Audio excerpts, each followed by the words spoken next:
So good afternoon, everyone. Hopefully you can join us again. We are back with the last session of the 3 days. We're still in the field of sustainable finance, or better said, financing sustainability, the way I like to put it better.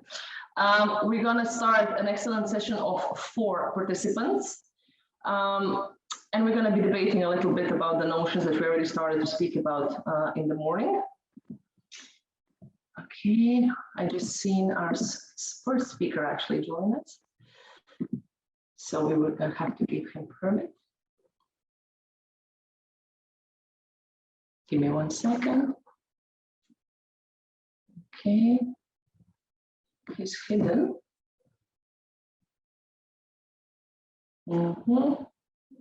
Professor, can you hear us? I don't think you. Yes? Okay. Making co-host, perfect. Good. So you have all the permits now for presentation. So without further ado, I would like to present our next speaker. It's Professor Andreas Dimmelmeier. He's going to be speaking about the politics of measuring the just transition, standards, metrics, scenarios, rankings, all the challenging aspects that we've basically been speaking about the whole day now. How to measure unmeasurable, right?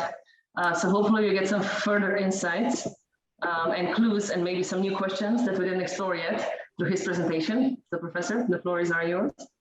Yes, hello Lila, thanks a lot for inviting me. Can you hear me? Yes, we can hear you perfectly, thank you. Okay, then I'm just gonna also share my screen.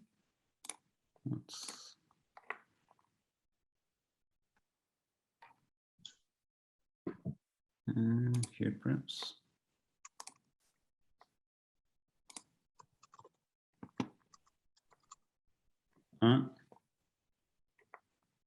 Sorry, I have a new computer and not a problem. We're not in that much rush, so just calmly.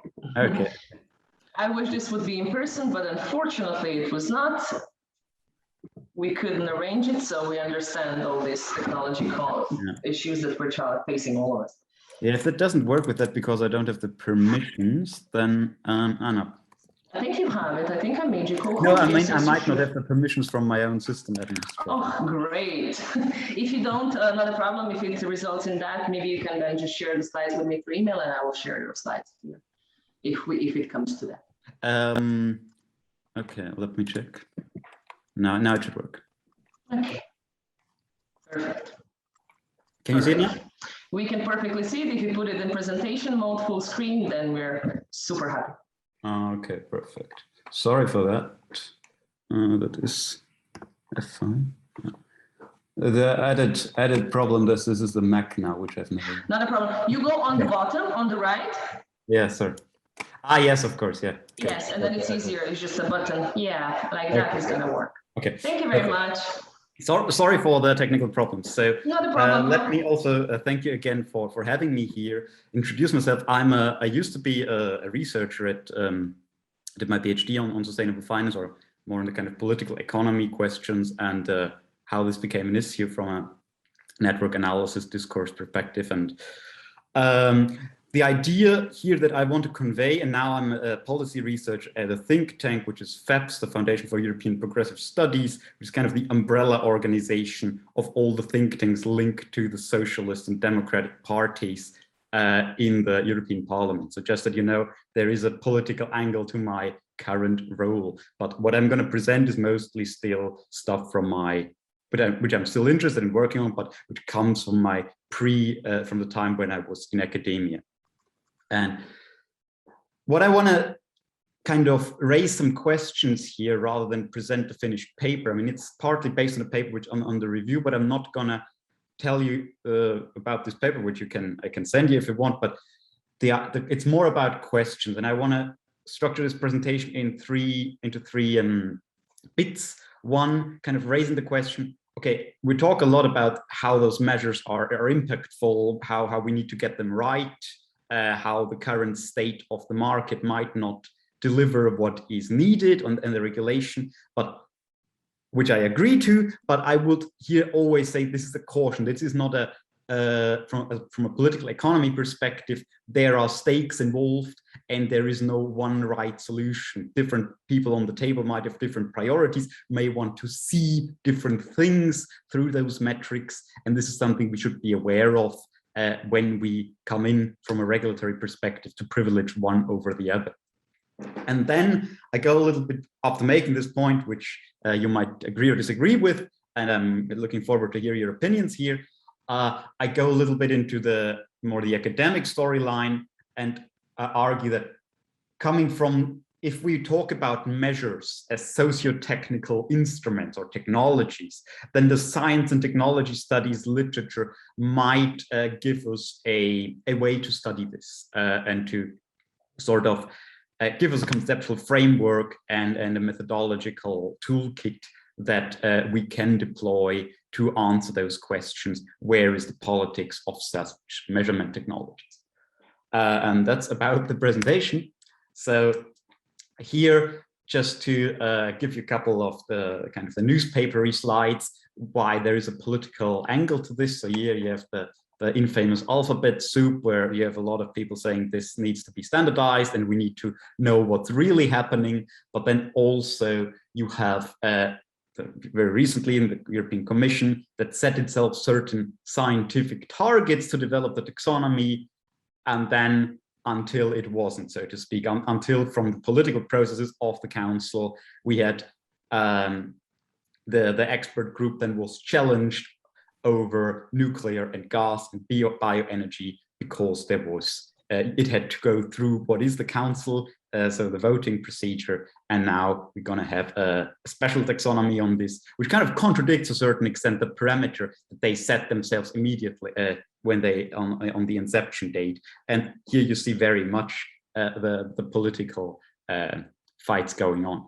And the other thing that I guess you followed also most likely the story of Tariq Fancy from former BlackRock chief investment officer, basically telling, and also you had some pieces there in the FT and so on, saying, okay, this is a distraction. Actually, we scaled up sustainable finance so massively, and perhaps we're doing something right on ESG and climate risks, but in terms of the impact, do we really see a lot of things happening? I mean, we see the IPCC 6th assessment report. We see that things on a global scale, despite all this financing, might not go in the path we might want. We have seen some stuff like last year with at the general meeting season with some of the oil majors, but is this really the angle where is the return right for what we're investing in terms of regulation, in terms of building up data sets to address the planetary crisis and some social crises via sustainable investment? So that's what I want to say. Okay, here there's some politics that challenge the kind of narrative of sustainable finance is going into a great direction. And what I want to make here the argument is, okay, I would say yes, it can actually deliver, but the process here gets down to the very nitty-gritty of whether it delivers or whether it's greenwashing or whether it just distributes the power away from one rating agency to the other or from one type of investor to the other. So the attention or the interesting fights are down at this very technical or buried level, which is about definitions, which is about estimation techniques if you don't have the data, which is about disclosure standards, those kind of things. And there's a lot of talk about, okay, we need to get those right, but the right has a political dimension.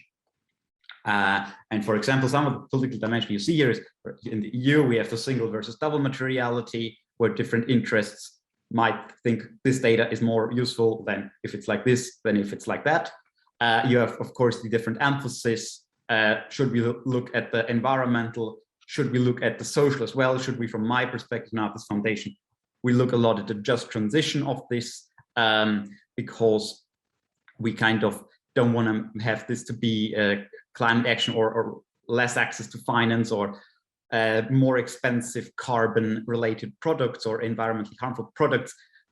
what if there's no substitute? But it just means, okay, if you can afford it, well, then you can be a part of the new economy. If you can't, the living standard is going to decline, which is something we really want to try prevent from happening. Okay, and here we see some movement here. We have TCFD adoption. We have the, what is it called, the five with the CDB, CDP, CDSB, Integrated Reporting Council, this kind of standardized methodology. We have some stuff from the regulators. We have the taxonomy at the EU level. So we see that the decision-making space is being occupied here. Also, we see some market consolidation by just, okay, it's not the best one that wins, but the one who has the most clients and the best distribution network from the sustainability rating agencies, which is also something we got to take into account. And we also see some standardization from the supervisory side. We have now reference scenarios about networks for a green financial system that make certain assumptions. I think they're very good, but you've also seen some people, and I think they reacted to this. Okay, they said at the beginning, okay, we're going to have some not ridiculous, but some strong assumption about carbon capture, which from a technical level, planting all those trees and what would be the biodiversity effects and where would you do that, all of that was not super clear. And now I think they backtracked a little bit on this, but also on this level, you've got to have the attention from a political perspective I'd like to point out here. And here, this is a small paper that I did, and that when the Principal Responsible Investments fortunately contacted me and updated it. So basically, this is the market consolidation thingy, where you see that a lot of those rating agencies have been bought up by some of the big data providers and credit rating agencies. And the question here is, I'm not saying that they might have perverse incentives to provide shitty products or do greenwashing, but you gotta look at their business model, gotta look at what do they want with that, whom do they want to sell this? Is this for box ticking? Is this for accompanying business in a transition? Those are kind of questions I think that you need to ask at the very granular level in order to come to an assessment whether this, what we are now seeing, ESG investment, sustainable finance, makes a difference or not. And yeah, so this, I mean, I'm kind of repeating myself quite a lot here. I'm sorry for that, because given the timeline I had to prepare this is not a real paper. But the question, I also think the paper which is under review, on which this is partly based, also opens up the question of technology to a certain extent. So depending on if you have a human coder, if you have a huge data set and basically do it, check what is an important variable by using some statistical techniques and filtering out the noise like that. All of this also has implications, and this is the standardization. It's not only about the political choices, it's also about the legacy choices in terms of what data do you have, what methods do you have, which is something that is very annoying in a sense to understand, and you need a lot of expertise even in stuff like how things are really then done at the level of the model or at the level of the IT infrastructure that they use, which is an access problem and understanding of problem from an academic perspective. But I think it's worthwhile to look at those things. So here I come back to the STS discipline, so to speak. And they make the argument here when they study technologies, which can be anything. I mean, they have a very broad understanding of technologies, but say it can be a lot of what I've worked together with people on was kind of blockchain stuff.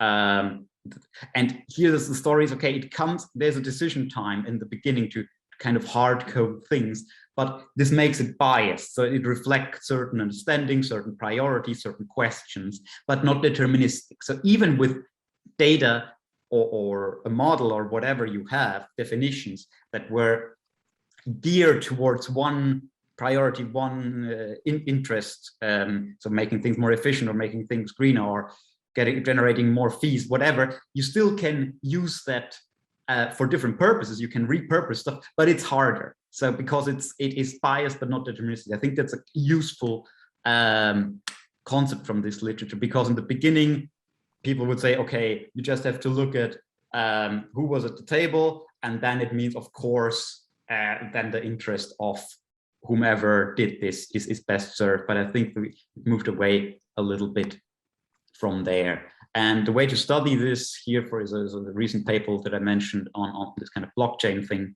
where they look at how those have been reappropriated by the big, by some multinational companies or service providers like Amazon. And here, in a sense, in the code, whereas you have the old original blockchain, which was all about decentralization, and now it's about a central node that, however, verifies things and makes it kind of secure. But you need to look at the documentation to get this. Where is priorities and how is it implemented? And this is kind of the story of follow the actors, which is adopted by the students of STS.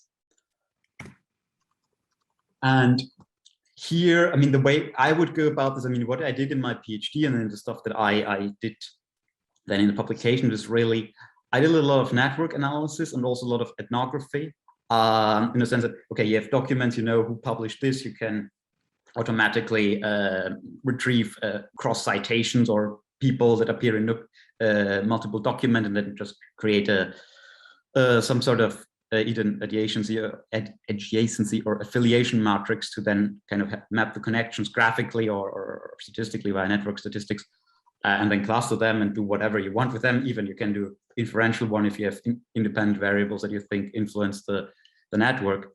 But I think just to have the visual and this kind of data makes sense to see, okay, who is at the table, with whom are they connected, and also whom you would expect to be there but is not there. Or if you have a dynamic view, who was there 20 years ago, but who is no longer there. So you have, in my thesis, I got a little bit kind of the early responsible investors and their associations. They dominated kind of the impact investor people as well. They did dominate the debate in the late 90s a little bit.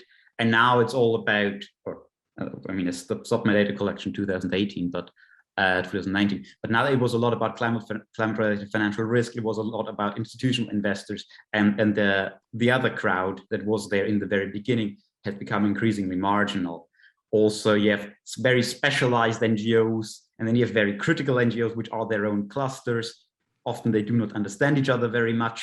Often there's also a lot of false accusations, but also things are forgotten for the sake of technicalities. And so those are questions, I think, from a political perspective that are worth asking, and you can do that.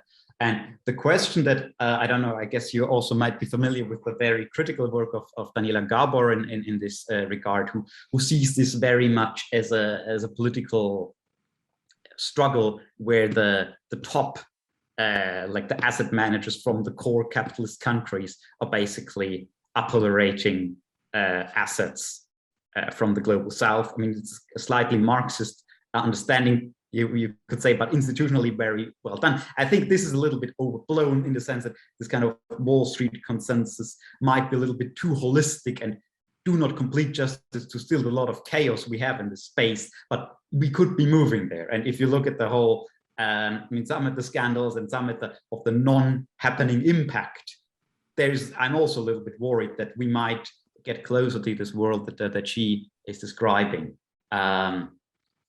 However, I think still that there is the possibility to actually have impact if we, and there is also a lot of people in the space and organizations, also from the regulatory level, but also from the business level, that either have a material interest or have a social interest in generating impact, in using sustainable finance, politics, and policy to actually transition to a different system. And I wouldn't underestimate, it's not all like sometimes you would have this in both Marxist or neoclassical economics, which are very structural. You have certain incentives or motivations, and they will act like this if they get the feedback. And I would say here, actually not. I mean, the interesting story for sustainable finance is the whole institutional side, because people react to the data infrastructure you have, to the institutions, to the regulations, and it's not perfect information. And if you change here the stories, if you change here the reference points, which happen through technology, law, legal decisions, interpretations, politics, education, actually you can set the system on different paths. And this is kind of my hope and something that I also try to work to. Yes, but I think you need, on the other hand, you need to acknowledge that there will be winners and losers, and you from now going back to the politics again, from my perspective, I try to make sure that the losers are not the ones that are already the least well off, but that there is actually a delivery, that it's a progressive outcome rather than a regressive one.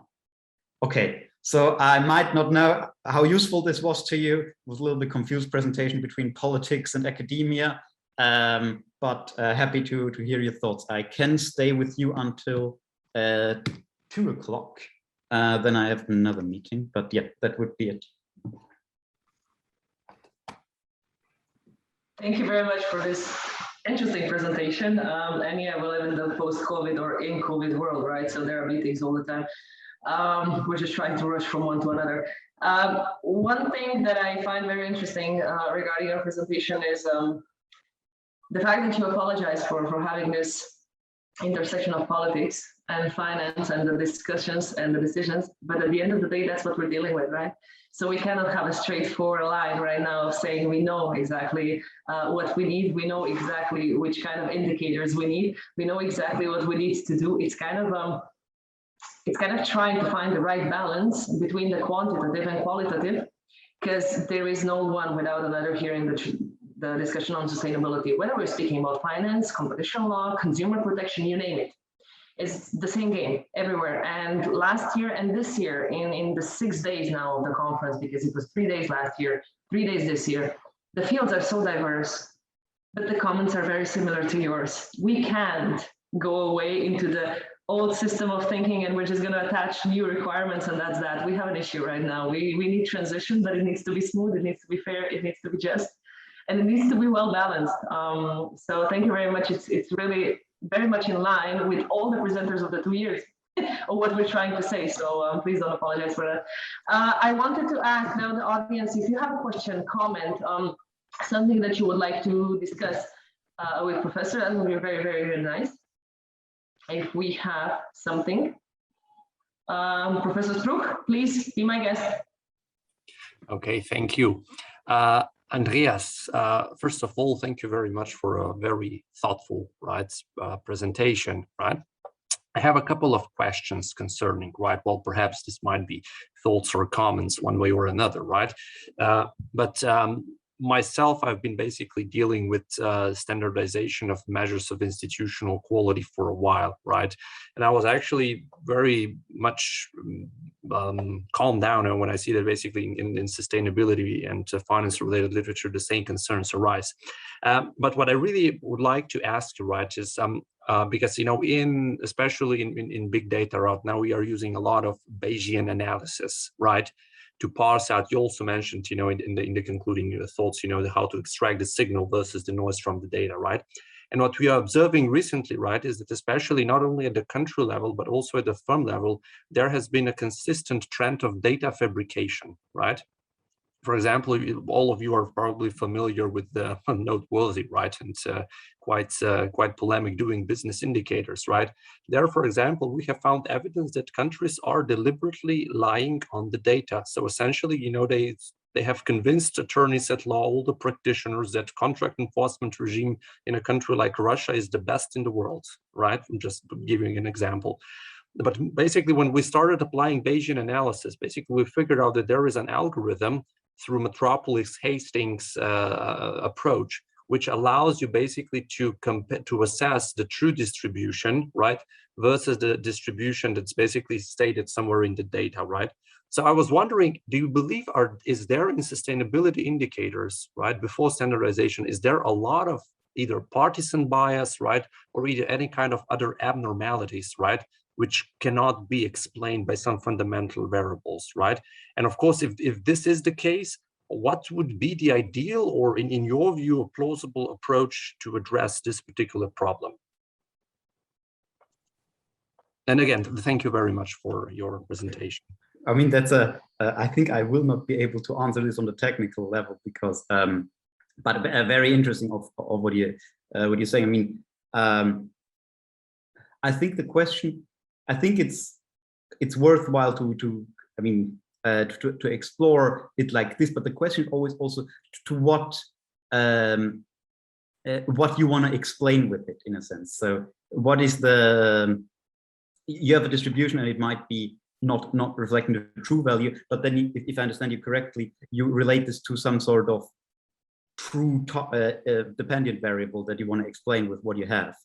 And there's a question also how you define this one, because then in the sustainability space, the concepts are so fuzzy and the proxies are sometimes a problem because they are indices themselves, or because they are dependent on statistics from say national statistical agencies that might not measure the concept you want to measure.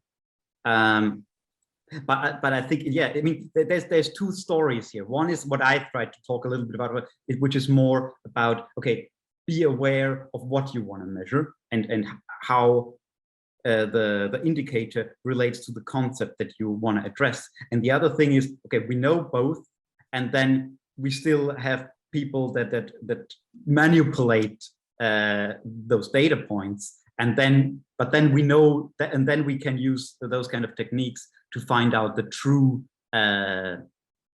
observation, so to speak. I don't know if that answers the question, because yeah, but this is the way I would separate. I'm now, as I went out from the academia, am much more of the political line than really going to the to doing the statistical analysis myself. Yeah, and therefore I'm also not that versed there anymore. Or yeah, so I'm sorry I cannot answer on this level.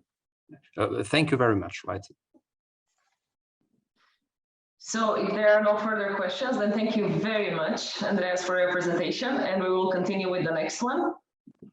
So what is up next is we have Professor Rodrigo Zeidan, who is an associate professor of practice of business and finance at the New York University in Shanghai, and adjunct professor at Fundação Dom Cabral. He's the author of Economics of Global Business. His research has also been published in some of top journals in finance and economics, such as Nature Sustainability, Journal of Corporate Finance, Energy Economics, Harvard Business Review, International Journal of Production Economics, and Journal of Business Ethics. He has a bi-weekly column at Folha de São Paulo, the largest Brazilian newspaper. He has written extensively for international media outlets, including the New York Times, the World Economic Forum, Bloomberg, and America's Quarterly. He has significant teaching experience also from undergraduate to international MBAs in South America, Europe, as well as Asia. He has taught over 100 undergraduates, 20 courses for postgraduates, and 2,000 hours of executive education. Rodrigo is Associate Editor of Journal of Economic Surveys, Journal of Sustainable Finance and Investment, and the Brazilian Review of Finance. So, with this warm welcome, the floor is all yours, Professor. Thank you. I'm sorry for not muting myself during the last presentation, so I must have heard me typing. Thank you very much for actually. So you're very welcome. Thank you very much for the invitation. It's a pleasure. I'm going to try to make this very valuable for you. The project that I'm bringing to you today is actually an implementation of a sustainability credit rating system by a multinational bank. You all know the bank, which is Santander, the Spanish multinational bank. This is something that they have asked Fundação Dom Cabral to build for them in 2013-14, and it has not been implemented fully yet. So the idea here, and I'm actually going to show you a little bit how the system works. As you mentioned, the last presenter was speaking about the politics of sustainable investment. Really, here I'm going to talk about market mechanisms, and the way that I want to do that in presenting this case is to tie this presentation down to something that Professor Alex Edmonds have talked about in an earlier presentation, as well as Alenka, a colleague of ours, that presented in the morning. And really, what I bring to you is Professor Edmonds and Alex has spoken about materiality. And so here, what I'm going to bring is sustainability credit rating system, right? It's a way for Santander to create a rating, a sustainability related rating for the companies And the pilot program was for the sugar industry in Brazil. So really, here's the goal of the project. The whole project, here's the goal. The goal is to end up with a number, the same as any credit rating system, right? A number that would represent the sustainability risks and opportunities of that particular company, right? And the reason that we created this for Santander is of course, Santander came to us to help them develop this. But is really interesting because Santander is not known for having any sort of sustainability big.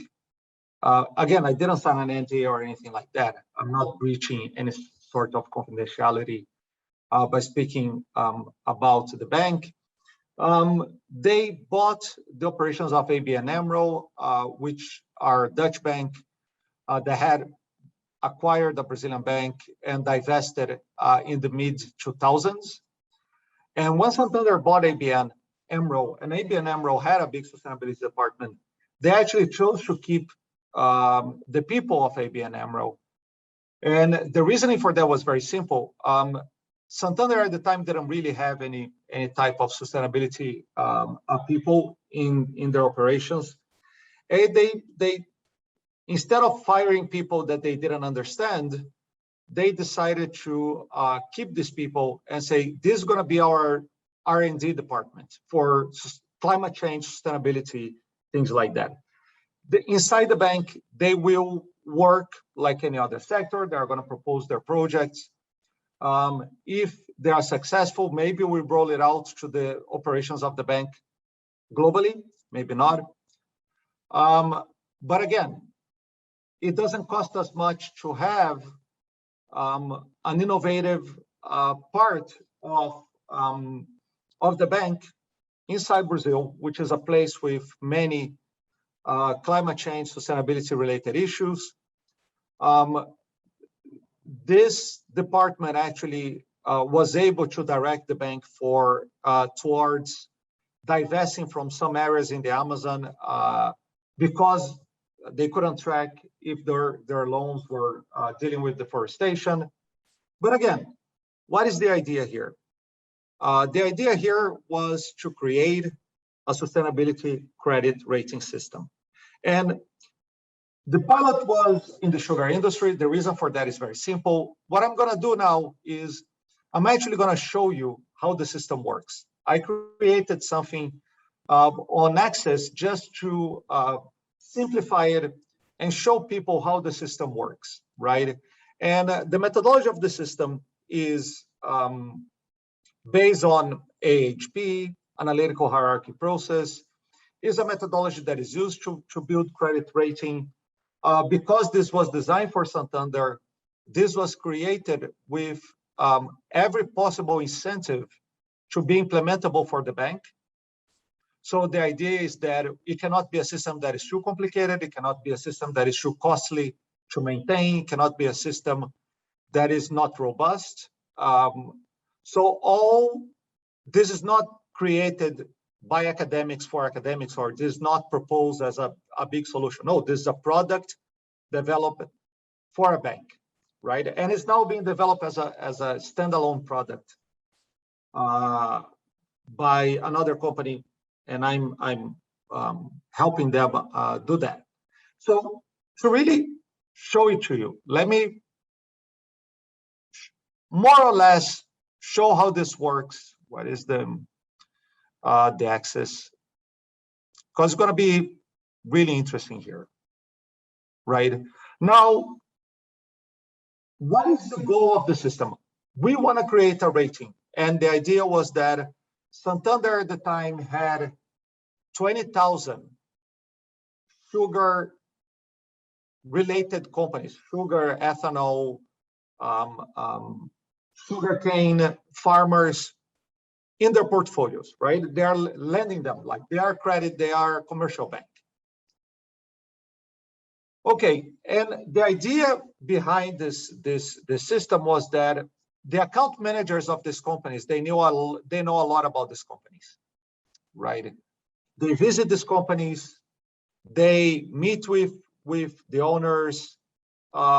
They know how much these companies need, and they feed the system, the regular credit system of the bank. And what we would like is, what we proposed was for them to create this sustainability rating. So the idea was that these account managers, they would answer 30 questions that we designed.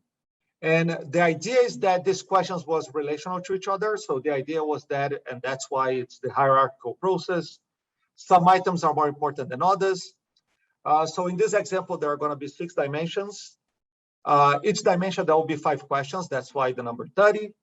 And really what the account managers needed to do, and we trained them to do, was to answer for each indicator, each question. And I'm going to give you an example later. They had to choose one of 4 possibilities, right? These possibilities was that the company was doing worse than average, worse than business as usual, that the company was the average in their industry, that the company was in the top quartile, or the company was one of the top 2 or 3 in that industry, right? And the idea is that for these 5 questions, let's say questions about water management, questions about waste management, by pointed questions, not general questions, pointed questions about technology and how this company is used. So the idea is that account managers would, and they actually took 30 something minutes to answer for each company. They would answer each question. And again, does it really matter how this is done? This is a paper published in Journal of Business Ethics, 2015, right? And that created a number, right? You answer these 30 questions, they become a number.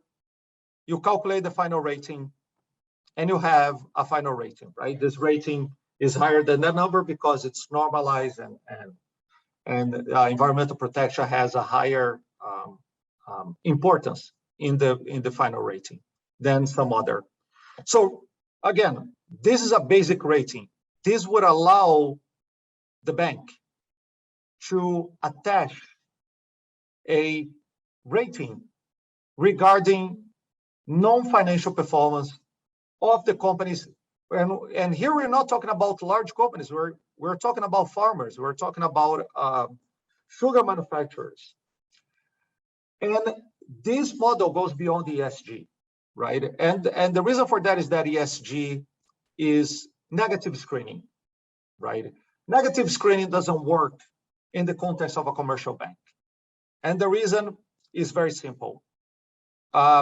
If you have a system that only increases the likelihood that banks will not lend, you cannot create incentives for account managers, because this goes against the whole business model.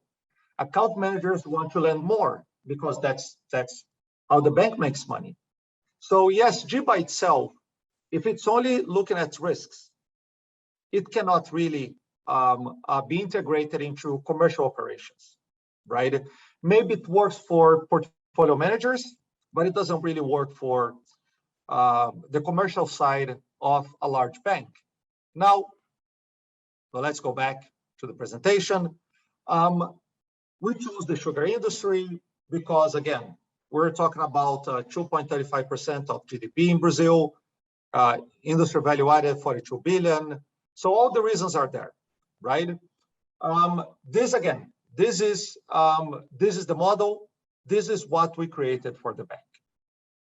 Now, the bank ran a pilot, which is what I'm going to show you, which is the paper that I'm writing at the moment. Unfortunately, after the pilot, even though the results of the pilots were really, really good, the bank abandoned the system. And they abandoned the system for multiple reasons, mostly because Brazil entered a major recession at the time, political instability. The president was impeached. The CEO of the bank left, a new CEO came, and the mandate of the new CEO was to be aggressive in the commercial side. At the end of the day, they decommissioned almost everything that was not about short-term profit maximization, which again, this is all public information. None of that is related. None of that is this is all industry based information, right? Now, I want to understand, first of all, what are the results of the pilot? Are they interesting? Right, and they are super, super interesting, which means that it can be done, right? The other question that is less interesting is why did the bank abandon the system if the results were interesting? Again, and that I have information that I cannot share, but that is, again, that is, this happens all the time, right? Organizational inertia is a strong obstacle to any kind of change, right? And in the pilot program, this study questionnaire was answered by account managers or other bank employees for 296 companies, right? So the bank created scores for 296 of the companies that they were lending money to. And they had absolutely no other information other than their credit rating, maybe their financial statements, and so on and so forth, right? It took an account manager after training 37 minutes with a standard deviation of 6 minutes to answer each questionnaire, right? Again, the whole program was designed to fit seamlessly into the day-to-day operations of account managers, right? Questions were pointed, right? And this is from an account manager, in an interview on account manager. He said, learning if the farm maintains its protected area properly, according to the legal reserve regulations, or if it burns dry sugarcane straws, is much easier than making sense of most of the existing financial statements from farmers when they exist. In other words, a lot of the information to build, and that is sorry about the typo there, a lot of the informations that are required to discriminate between, let's say, less unsustainable companies and the really unsustainable companies already exists, is available, and banks have access to that kind of information, right? And what is it that we have? And again, we're talking about data fabrication before. Somebody mentioned this. I don't have access to all of the raw data. And again, this is the data that I was allowed to take from the bank. So again, some of the data is proprietary. Some of the data maybe the bank cannot even share even if they wanted to, because it may have a regulatory screening necessary to be done. Now, here's what is interesting. If we're talking about a real life sustainability credit rating system, we cannot expect it for the correlation to regular credit scores to be either too high or too low. That doesn't make any sense, right? But we do expect correlation to be, let's say, positive, and maybe not crazily high, but high, which is what we find. The reason for that is very simple. Larger companies are going to have better credit scores and are going to have better sustainability credit scores because they can invest in technology. They can, unless they are arbitraging their ability to pollute more than small companies, they can invest in lowering regulatory risk in a way that small companies cannot. Right? But what is interesting, there are two interesting results. First is that sustainability ratings were actually lower than pure credit scores. However, they were able to discriminate companies very, very well. How do I do that? When you ask a sample of account managers, what are the companies that are going to be top in the industry? And they cite a number of companies. And of course, we have not necessarily them filling out the forms that are going to create the sustainability rating. All the companies cited as the best, they are actually, the system picks up a high sustainability score, right? Of course, it may be that this is just because this is the most well-known company, but at the end of the day, if it's well-known or not, the rating system did pick up on that tacit information that goes around the industry. For instance, one of the companies that was cited as one of the most sustainable was the first company to actually create a small a biomass power plant from the residual of the sugarcane production. So it was the first company in the country to do that.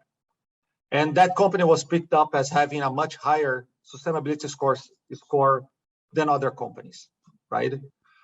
Here is the correlation, right? Here is the distribution of credit scores and sustainability scores normalized, right? And as we can see, that is a high correlation. But what is interesting is that we do have a lot of companies that have a high credit rating score and a low sustainability score, or a high sustainability score and a low credit score. And at the end of the day, this is what the goal of the bank was. The goal of the bank was to actually reduce interest rates to the companies in this quadrant here. I mean, especially this quadrant here, right? Why? Because these are companies, there may be small companies that are doing something really right, or are companies that are struggling for credit, but they're going to be more resilient over time, right? And maybe the goal of the bank was also to reduce or to increase, let's say, interest rates for these companies here. Regardless, doesn't matter. What matters is that the bank now had information to be able to discriminate on another dimension than pure credit scores. And again, we're not talking about large corporations, which may have ratings published by Fitch and Moody's. We're talking about 296 small, medium-sized companies in the sugar industry in Brazil. Okay, now we have, again, I am a finance professor. I would love to run sophisticated regressions and things like that to try to prove a point, but I cannot. The data doesn't allow me to do much other than descriptive analysis. So that's what I'm doing, right? Of course, the credit rating, the regular credit rating, will have a huge correlation with return on assets and the operating margin. And as we expected, and gladly, the sustainability rating will have a much lower correlation, right? After all, you may have companies that are not as profitable because they are doing something right? We actually test, this I can do. I can test if the credit rating is informative, right? If the sustainability rating is informative, and it is, it means that the means are different, the standard deviations are, everything between the ratings are different. You can see that in the data itself, you can see that in the dispersion. right? But at the end of the day, the bank abandoned this. And it may be because of technical shortcomings, it may be of misaligned incentives, it may be of productivity loss associated with a learning curve, it may be because of regulators. You need to clear that out with regulators. Actually, I made some calculations. I literally asked people, why do you think that this was abandoned, right? And we have, and really the answer is, it was not lack of proper incentives, right? It was really the fact that the system was created in the worst possible moment, right? And Alex was mentioning this earlier, Brazil entered the worst recession in the last 100 years, the year that the system was being rolled out, right?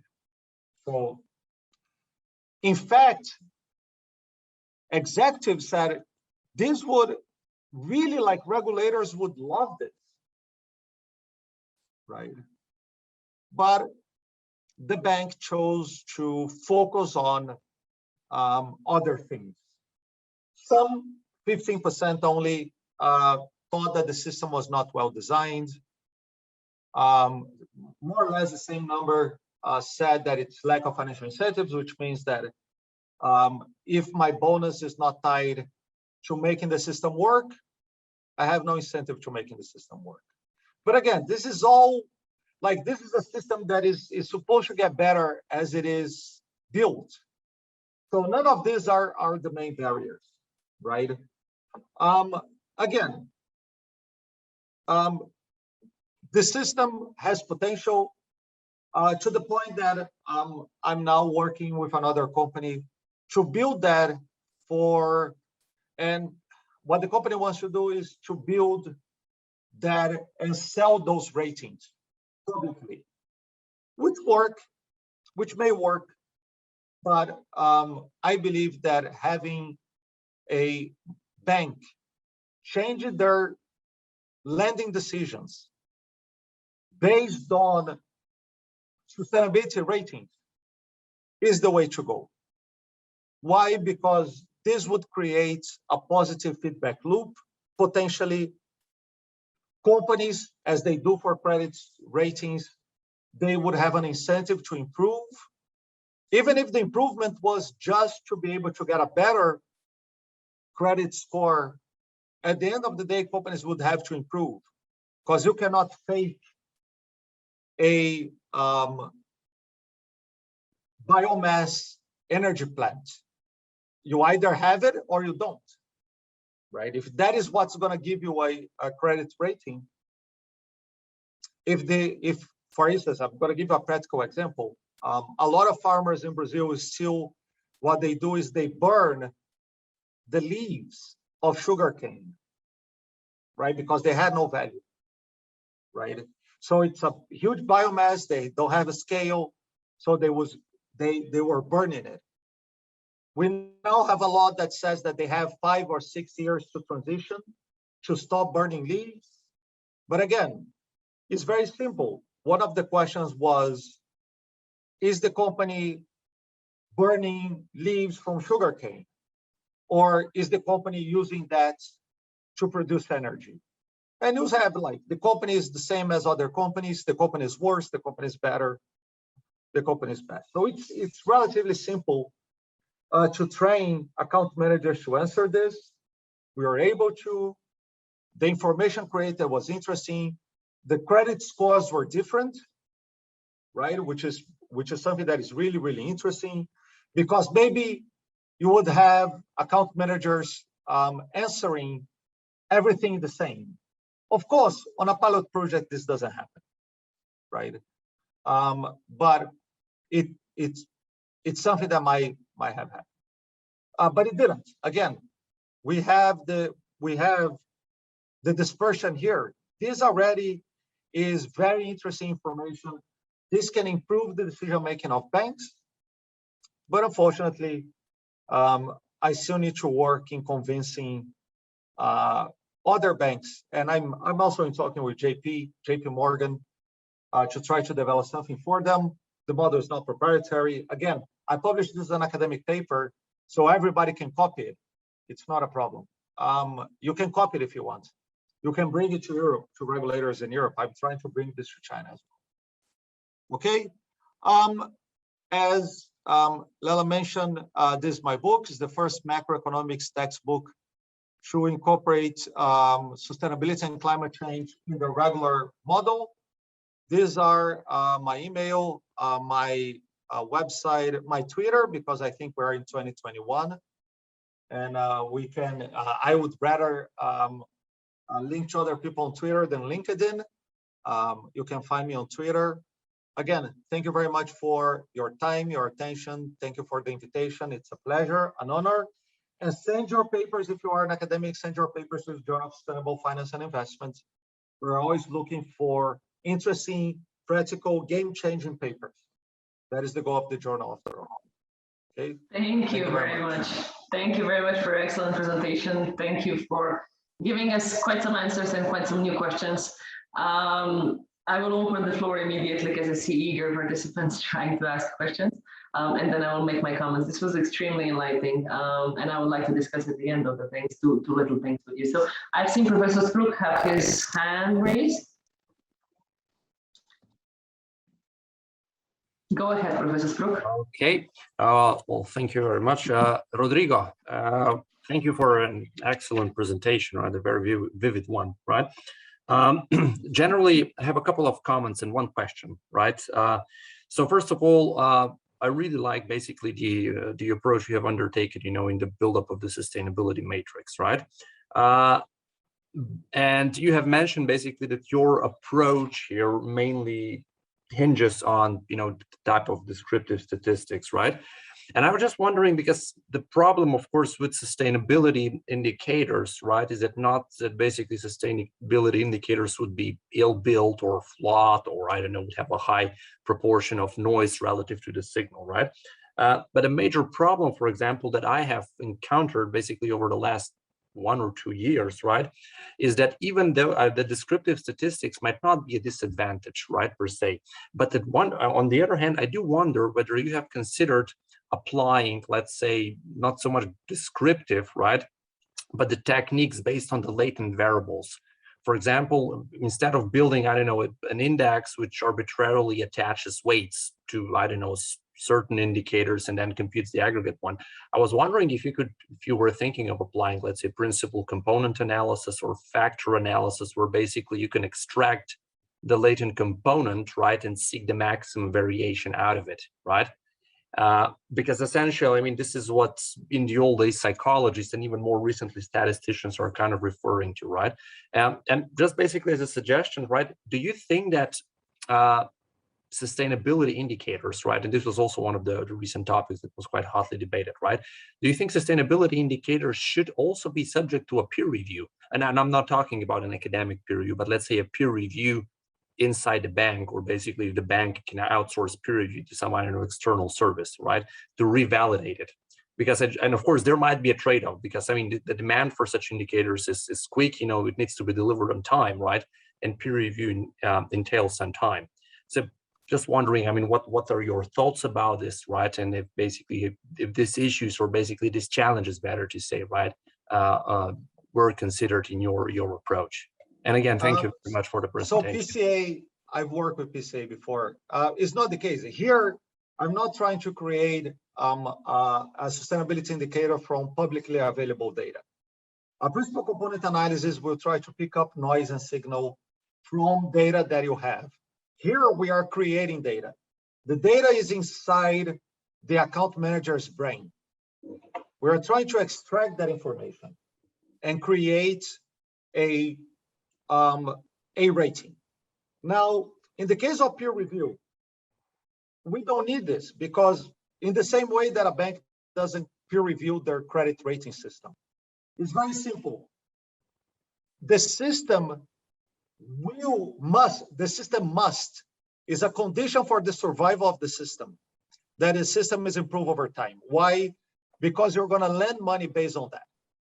If you have a rating, right, and is a little bit the question of you having your incentives being aligned, right? In the case of the bank, if you have a credit rating system, right, that you create, and that has a number, right, and you look at those numbers, right, which is these numbers here, we actually don't want, the bank doesn't care about the variation. The bank cares if that number is representative to that particular company that they have a commercial relationship to, right? If this number is wrong, then what is going to happen is that the bank will either lend the company more money or will lend the company less money than it should. And what is going to happen is that over time, either the bank will abandon the system or the system will improve for the company to be able to distinguish between companies in some dimension. My main concern is not that. My main concern is that the sustainability score over time, it starts to approximate the credit rating score. For no other reason than, at the end of the day, the banks really care about the credit score today. So if only the companies that survive are the companies that get loans, and the loans are still primarily given because of the credit score, then what is going to happen is that the bank will not use that information on the sustainability score. And the only way to make that information actionable will be to make that information kind of closer, which is something that happens over time when this kind of systems gets adopted. And that is actually one of the reasons, your concern is actually one of the reasons in which I discussed with Santander about publishing the academic paper. I told them I'm going to publish an academic paper based on this. And Santander was okay with that. And the reason was very simple. Talking to Linda, who was the head of Santander's sustainability department at the time, she said, at the end of the day, we want other banks to create their own rating system because we cannot be the only ones. If we are the only ones, we can never benchmark if our decision-making is improving because we don't have a comparison. We cannot match the delinquency rate of our portfolio with the delinquency rate of our competitors. So we actually want other banks to do the same. And that's why she was supportive of me publishing an academic paper. Because they said, we want to invest in this, and we want other banks to invest in this. We want this to become a race because we started ahead. We are going to be able to do it better. And every step of the way, we will be able to compare our results with the results of our competitors. As it stands, what happens is that the bank didn't do it. Other banks didn't do it. They most likely don't read academic journals looking for better credit ratings, which happens. But my like here, and you have to remember, I don't have access to all the raw data, right? Some of the raw data comes from the bank. So PCA is not something that is going to be informative for what I want in this particular paper.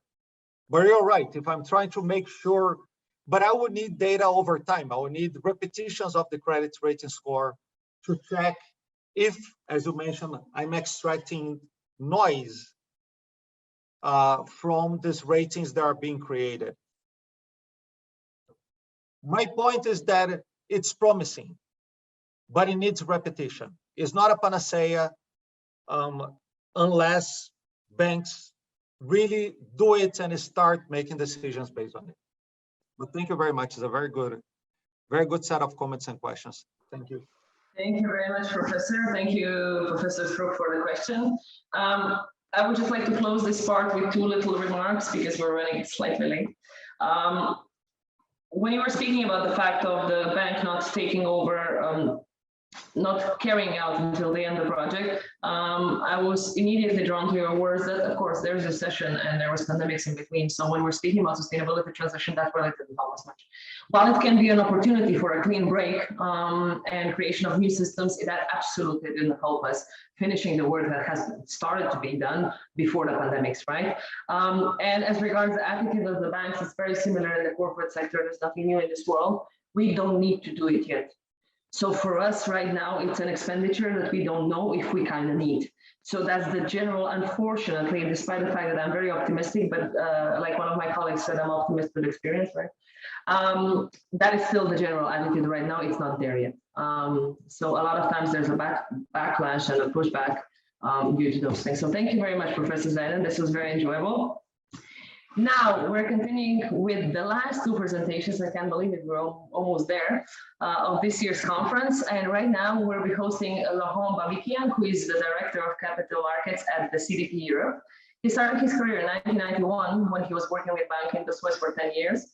In the year 2000, he co-founded Afternext, a startup incubator, and coached entrepreneurs to accelerate their business before creating Corcovado, his own consultancy company, for which he moved to Brazil in 2007. While in Brazil, he became one of the mentors of Endeavor, an international not-for-profit organization which was aimed at developing sustainable entrepreneurship in emerging countries. He's a member of the advisory board of the Low Carbon 100 Index managed by Euronext and the French label Greenfin managed by the French Ministry of Environment.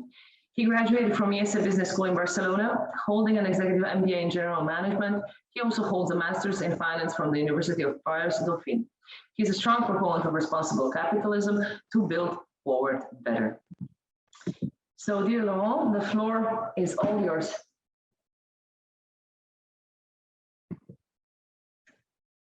I will kindly ask you to unmute yourself because we can't hear you yet.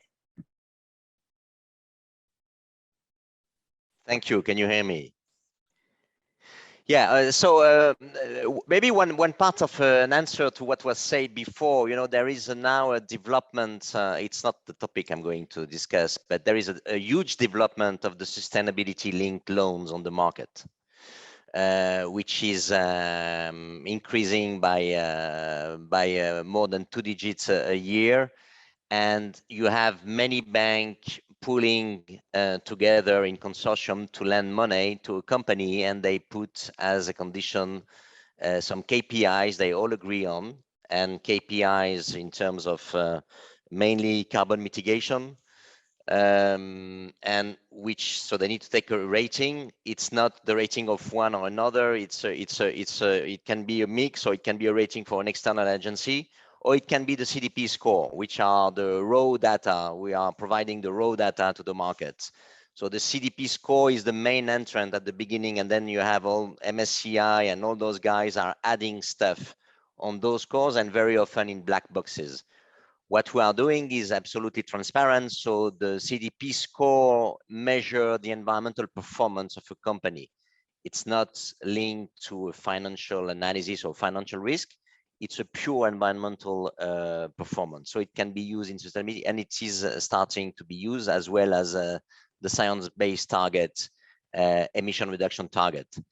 And it's good to see that the sustainability loans are increasing, because it's I think it's much more powerful than in green bonds, because the green bonds, the proceeds needs to be invested into a renewable energy project or energy efficiency project, while the sustainability linked loans, it's a loan that is going to finance the working capital requirement or the capital expenditure of a company. So the whole company has to change, has to shift. It's not dedicated to one thing, it's a general approach. So I think it's much more powerful for a company to transition. But my topic is rather to speak about, okay, so we have the sustainable finance, but then after the sustainable finance, we need to rethink probably the capitalism to make it more responsible. So we're talking about stakeholder capitalism, inclusive capitalism. I'm talking about responsible capitalism. As you, let me see, as you know, so you all know that the objective is 1.5 degrees Celsius compared to the 1860 by 2050. We are at plus 1.1. So we still have between now and 2050 plus 0.4. So we won't do it. We know now that we won't do it. We are on a business as usual trajectory of 3.2 degrees. And there are at least 3 prerequisites to accelerate. First, the exit of coal. So we start seeing that now. More and more financial institutions are exiting coal. But there is a lot of bullshit, sorry to speak like that, a lot of greenwashing about that. So we need to accelerate that, and we need to become green watchers. And some people are starting doing that. But I would say that for the coal, it's mainly now accepted that people are exiting coal. It's not the case of oil and gas. We know that in 2050 in the energy mix we will still need oil and gas, but still we need to have a drastic change of the business model of the oil and gas industry. And luckily we have one benchmark, somebody who already did that. It's the Danish company Ørsted. So Ørsted is the benchmark that all the oil and gas industry should follow. And when you look at the stock valuation of Ørsted on the market, it went on listed on the market in 2017. And I compare Ørsted to Shell and Total Energy.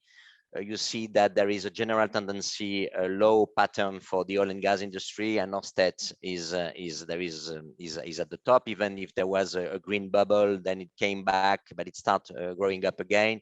But there is a huge difference between the two stock evaluation. Another drastic change is that all the loans and investment in capital needs to be 1.5 degree line from now on. And again, there is a lot of bullshit on the market now, because there you have many banks signing the net zero banking alliance, which was created a couple of months ago. But because there is COP26, everybody wants to look fine and say, I signed this. And but I'm not sure they understand what they signed in the commitment letter, because when you look at the commitment letter of the Net Zero Banking Alliance, they need to produce 100% of the scope 3 in the 18 months after the signature publicly. And they need to make a target, take a target by 2030 and 2050 on this scope 3. We don't care about the scope 1 and scope 2 of financial institution. We care about the scope 3. And you were talking before about the bonus. So the people need to make more volume of loans to have the bonus. We need to change the rules of the bonus. We need now to attach bonus to scope 3 mitigation of, and this starting by the CEO of Santander. Or the executive committee member. They all need to have a variable part of the bonus linked to scope 3 mitigation, and we don't see that. We made a report at CDP a couple of months ago, Time to Green Finance, where there is on the 82 companies, on the 330 institutional investors, financial institutions that responded to CDP, only 82 were responding something about the scope 3, and it was in general less than 50% of the scope 3. And 1 or 2 banks were having some incentives linked to the scope 3 mitigation. But if we want this to succeed, we need to have all the executive committee member and the board member incentivized on the scope 3 mitigation. And then we need to accelerate the circular economy through the supply chain, the reuse, the recycling notion. So now in this emergency room, we need to accelerate all the green, blue, the biodiversity transition financing. All the investors now need to integrate ESG in their strategy and in their product development. And one thing that is absolutely and crucially missing on the market is the innovation on the financial bricks of the market. We don't have options linked to temperature pathway. We don't have options linked to ESG yet. We don't have swaps. We start having, I saw one swap that was one of the leg of the swap was linked to an ESG achievement, but still it's anecdotic to say that. We need to have all the vanilla products, the financial vanilla products, and we need to apply ESG to all those products so that we can have all the players on the market do their job on the ESG side. So you will have speculator. Is it moral to be speculator against ESG achievement? That's not the question. No, it's not moral. You will have people shorting probably L'Oreal, or which is a very good company in terms of ESG, and buying maybe Exxon, which is a very bad company in terms of ESG. But still, it will enable the liquidity to make its work and to make the market liquid, and we need to do that to have an acceleration of the shifting of the trillions of dollars. Then we need to have market transparency. One of the best tools for market transparency for a company to report to CDP. I don't know if you know CDP, but CDP is the largest corporate environmental reporting platform, on which you have companies reporting, but also financial institutions reporting. We can now also measure the temperature pathway of a company or a financial institution, with something that we developed at CDP called the CDP temperature rating. We have science-based target, which is probably now the best scientific evaluation of scope 1, scope 2, but mainly scope 3 of a company. And we need to track progress of that. Also, we created that CDP,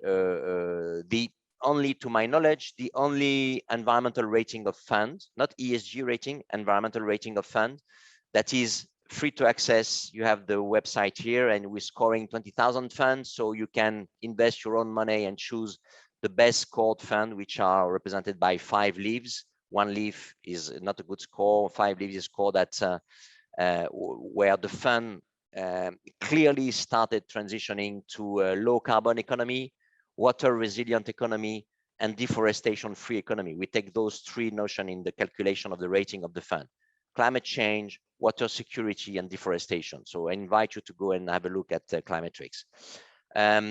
Then we have a problem on the market, is that I think that 10 years from now, ESG data will be much more important than financial data for the analysis of the risk you are invested in a company. We start having now the accounting principle. Some people at Harvard Business School are working on that, but we have also some experiments in France of the triple capital, financial, human, and natural capital profit and loss account. And we need to give a political cost to all the externalities, so as to enable the market to have all the information to price an asset. And we clearly now have markets which are not perfect and which are not doing their job. And because we see that there is a huge disconnection between the value of a company and the price of the stock of the company. The best example is Tesla. I'm going to come back to this later. So in this context, we have something funny on the market, is that the financial data is still worth a lot of money, while everybody would like to have ESG data for free. And normally it should be the other way around. You know, the ESG data is a niche product. It should be much more expensive than the financial data. And we at the EU level, the EU wants to make a platform where there will be all this ESG information together with the financial information accessible to any investor for free. And that's a problem, because I think there is a discrepancy that should be resolved by the market itself.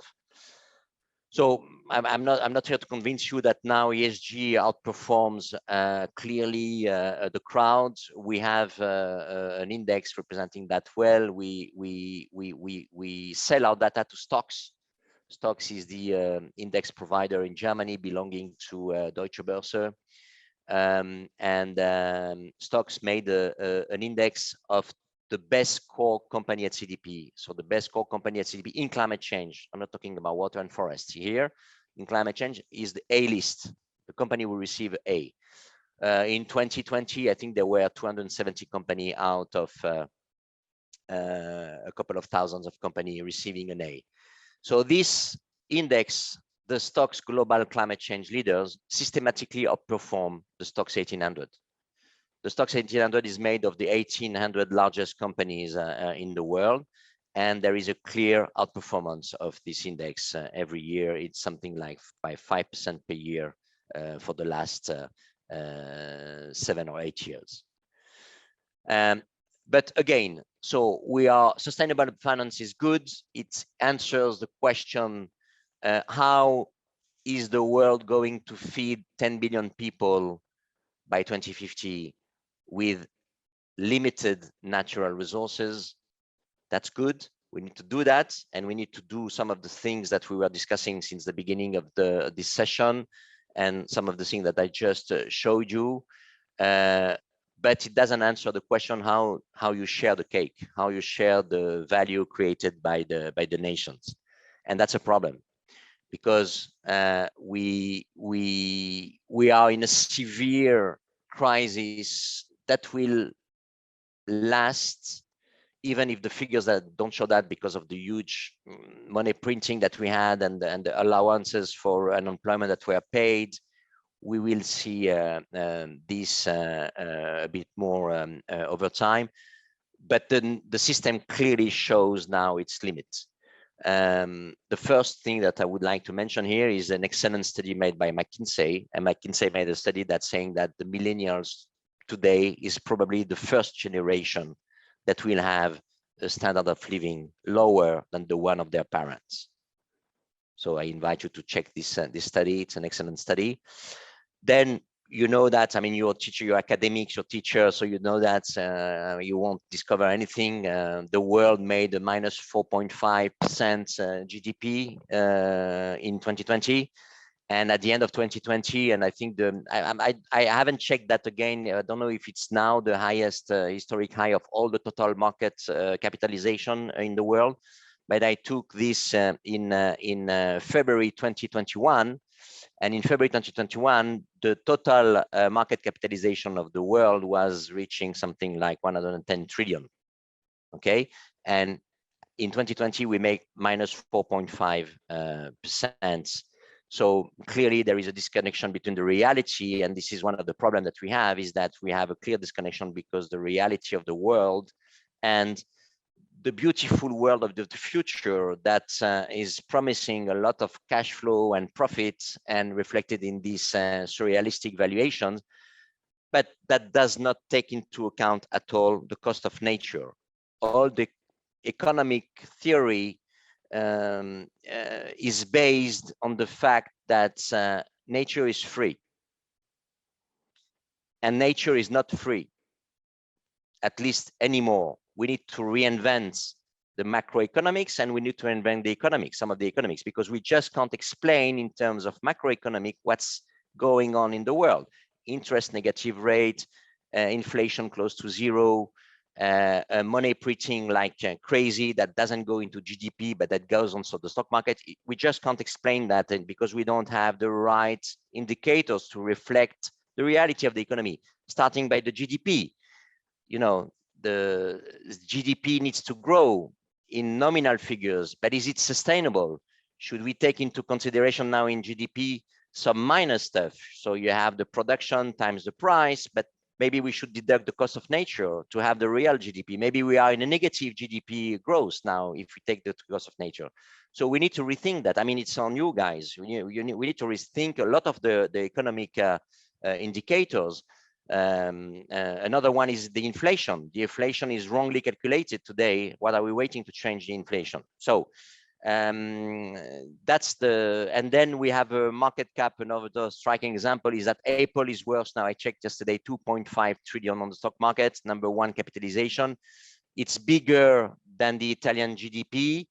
But if we want to compare the Italian GDP, maybe we should compare that to the total sales of Apple. Total sales of Apple are much lower. It's in hundreds of billions. And a good comparative is that if you take all the CAC 40, the top 40 French company, when you pile up the capitalization, you reach 2.4 to 2.5 trillion. So one company in the US, Apple, worth the top 40 French company.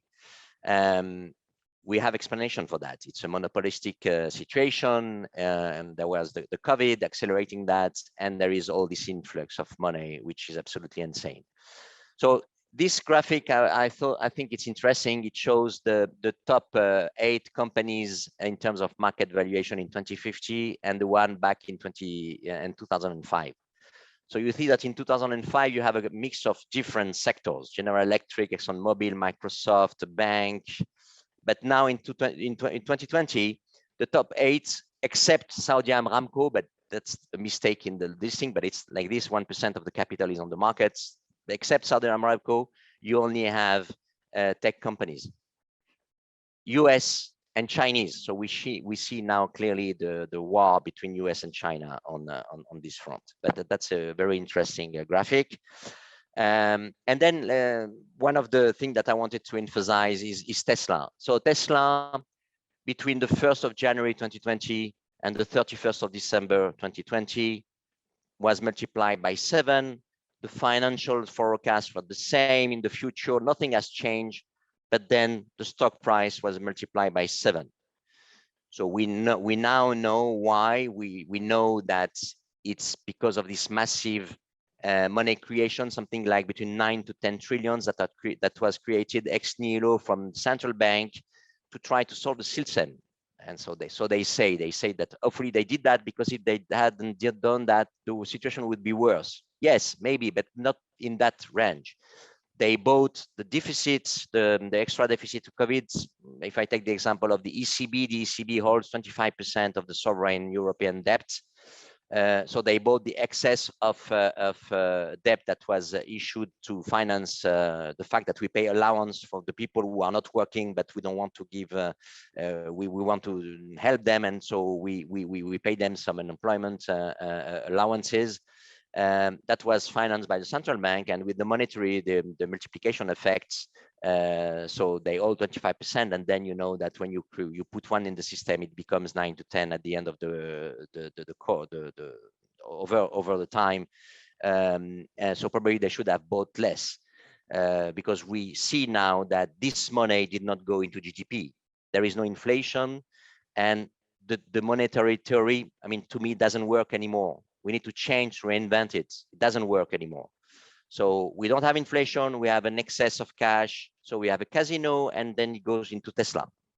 Another one is the Chinese company electric car. I checked yesterday the valuation that was listed on NASDAQ. They just started produce company. It's worth like 55 billion now. So Tesla produced 500,000 vehicles. We estimate that the world market is between 55 to 65 million vehicles, so 1% of the market, and representing 32% of all the market cap of auto manufacturers in the world. Another thing is that UBS made this analysis showing that all the 2,350 billionaires increased their wealth without doing anything from between April to July back in 2020 by to record high of 10.2 trillion. So maybe it's time to think about putting a tax, a capital gain tax, to try to take some of this money created to give it back to the system. And so the central bank are so independent that they are not accountable to anybody. So they can do whatever they want to do. And they did that, and everybody's happy with that, seems to be happy, but that's clearly a problem today. So that was a graphic on Tesla, an excellent graphic when it was very close to 1 trillion. Now it's 755 billion on the stock market. So some thoughts. I'm not an academic. Maybe you will criticize me after. We can have a discussion. Some thoughts about that I have, and some figures. From 2007 to 2019, the total volume of money creation went from 97, I mean, the total volume of debt, sorry, private, sovereign, and corporate went from 97 trillion to 253 trillion. And at the same time, the world GDP increased by only 66%. So it means that there was a factor of 1 to 4 between the additional unit of GDP and money creation. So we see clearly that, yeah, I am assuming that the total debt is represented also by the creation of money. So we clearly see that if you want to create 1 extra point of GDP, you need to create 4 of debt. Doesn't work anymore. So we need to think about something else. As I said before, this money went heavily to real estate, to stock market, to crypto, and probably to corruption. I mean, their corruption is estimated at between 6 to 7% of the world GDP. corruption and tax evasion. So there is something wrong that we need to work against that. And then there is the calculation of inflation. So in Europe, we calculate inflation taking very little percentage of rentals into at least much lower than the one taken in the US in the calculation of the inflation. But when you start the month and you're not an owner, you need to pay your rent. So probably we need to increase this part of the rentals in the calculation of the inflation to reflect the reality of the cost of inflation. Because if we go on like this, measuring inflation, we have an inflation now in Europe at 1.5, still below the target. So there is no reason why they should stop printing money. On the contrary, they can go on, and to save the system, they can go on printing the money. They are below the target of 2%. But if you rethink the way you calculate inflation, taking potentially some inflation on the stock market, but at least taking much more of the rentals into calculation of the inflation, then we probably have an inflation that will be higher than the targets of the ECB. And some economists calculated that between 3 to 5% in Europe. And if you also take, when you are owner, the costs, the increased cost, the increased valuation of your asset, you can make a mix of you rent or you are owner. You can mix a mix of that, but you need to integrate that into inflation because it's a massive expense that you need to do at the beginning of the month. So we need to rethink that, because if we rethink the inflation, I mean, at least I think that if you rethink the inflation and then you're above the target of the ECB, then there is a money restriction on the market. Then we stop playing casino. Then we start having again the risk at the main entrance of your investment decision or loan decision. It's so easy to lend money, or that's the risk nearly disappeared. And then to the colleagues that before presented that we need to maybe now in the risk integration, we need to take much more sustainability risk compared to financial risk. Then some measures is that, yeah, I think we need to rethink some of the main macro indicator to reflect the reality. We are in such a disconnection that's not acceptable anymore. And we need to integrate into, I think, the calculation of the GDP. There are some ongoing debates, interesting, at least in France, on that, to take the cost of nature, to deduct the cost of nature that you have to produce one extra unit of goods and services, because nature is not free. We need to fight against tax evasion, okay, financial transaction, carbon tax. And we saw clearly that because the money creation did not work, then you have now Keynesianism coming back. The infrastructure plan in the US, the Green Deal in Europe, massive injection of public spending. And it's probably more efficient to create GDP, to make public spending and to play on the fiscal policy rather than to play on the monetary policy. You need to incentivize the shareholding throughout the whole employee, and maybe to rethink the cooperative system with purpose.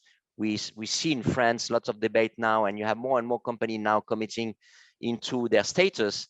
They put the purpose, what's the purpose of the company? So we need to rethink the purpose of the company. Differentiation of capital requirement per loan objective. Yes, incentivize the long-term value creation on markets linked to bonuses. We need to rethink, if we want to sort the crisis that we're in and to leave a great planet to our kids, then we need definitely to put some incentives on emission, carbon emission, or more than carbon, GHG emission, because methane also is huge. GHG emission mitigation plan linked to the salary. Obviously, we saw with the crisis that we need to shorten the supply chain and to develop the local economy, to reindustrialize some country. It's good that now Europe is implementing the carbon border adjustment mechanism.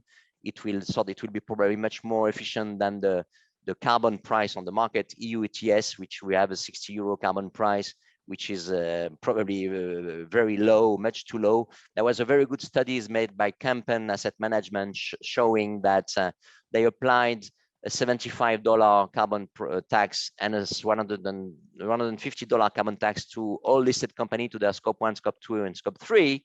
And they came to the conclusion that ceteris paribus, if you apply a $150 carbon tax to all the listed companies, there would be a de facto minus 41% drop in price. So obviously, if you have the central bank going on injecting money, then it will decrease because you have this money. But at one stage, the central bank will probably inject less and less money. So we will say that more prominently. And as we said before, we need to fix the externality cost.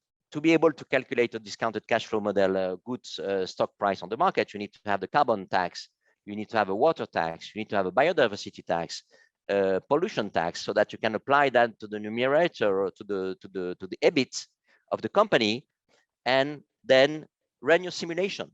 And we will see clearly that there will, and in this condition, if the market has all the information and the right pricing and right signal, then yes, I believe that the market can be efficient. They are clearly not efficient today. Yeah, so that's, we made the calculation. If we took an inflation from 1.5 to 4% plus some carbon taxes, applied only carbon taxes to the numerator of the DCF of a company, then we would have a drop at 40%. And I invite you to read this Campen Asset Management study, which was, I mean, clearly showing this. So that's it. Thank you. Thank you very much. This is really enjoyable, and it's again another aspect, another point of view, another way of thinking about the challenges that we have, which is very welcome. I can see a hand being raised by Professor Brook, so please go ahead before I start asking my questions and putting comments. Please go ahead. Laurent, first of all, thank you very much for a very nice presentation, right? I will go back to your last slide, right, and ask you basically a question here. You put forth a set of ideas or some measures which you refer to, you know, towards a more responsible capitalism, right? And I'm very much sympathetic with all of these, right? But I would add one more bullet point, right, to your list of recommendations, namely reform the curricula of the business schools, right? And I can tell you the example from my business school, what is basically happening, right? Just go to the class and see what type of monsters, right, these schools have created over the years. It's beyond any reasonable anchor, right, to put it. For example, what we've been dealing with is basically a massive reduction of courses. Of course, not only we don't have a single course on sustainability, not a single course on the use of statistics, the use of data, not a single course about political economy. This gets downgraded massively, right? Not to say about, I don't know, for example, I have been a vocal proponent of to reintroduce classical education in the business schools. It's not taking place. Students nowadays, basically, recently at the exam, they even don't know who is Papa Francesco. No, and I'm not joking. It's a serious problem, right? And I just wonder. So, if I had to go to the reform business school, so do you think that this is a problem? And yeah, how would you? And I mean, what can I say? I'm 3000% with you. I did the IESE Business School. I'm very happy that they are developing now a curriculum of sustainability leaders at IESE. So that's very interesting. And I intervene in a finance class there to do this kind of presentation, you know, to try to make the people think a bit out of the box. This is what's happening. Okay, you follow you're driving, but this is happening. This is crazy. This is absolutely crazy. So then we need to get closer to the truth and the ethics, because there is a huge lack of ethics now on the market. I would like to tell you one thing. In France, there is an association that was created by students, which is called For an Awakening of Ecological Consciousness, pour un réveil écologique. 35,000 people are there. They go and tell Total Energy And you have the best guys, you know, polytechnics, you have the best schools there. They go and say, Total Energy, I don't want to work with you because you don't do enough in terms of sustainability. And I can tell you that now, at least in France, the human resource director of the large company, if they want to be sexy enough, they are like this, you know, they need to, it's another layer. Before we had the head of sustainability, then we had the CFO, it took time to be convinced, but now the CFO knows that if he's good at sustainability, he will have already a lower cost of capital. And now you have the HR director. If he doesn't do a good job, then he won't attract the talent. But yes, you're right. We need to change all the curriculum at school, and starting at the elementary school, and then go to the business school. Yeah, I can only be in favor of that.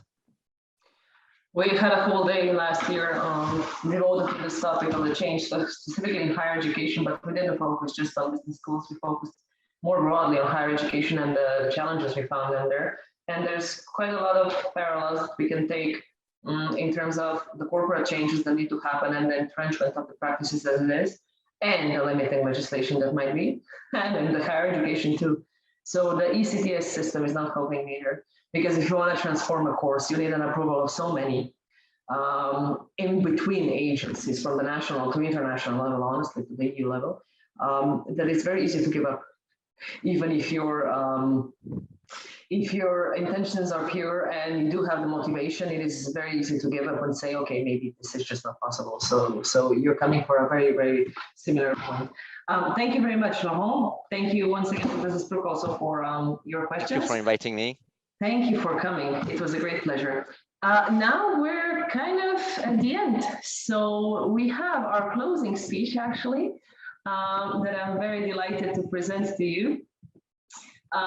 We're going to be hearing from Simon Puleston-Jones, who is the CEO of Climate Solutions, the global climate-focused capital raising and strategic consultancy business that focuses basically on energy transition, sustainable agriculture, net zero real estate, water solutions, and circular economy. So it's kind of the whole package.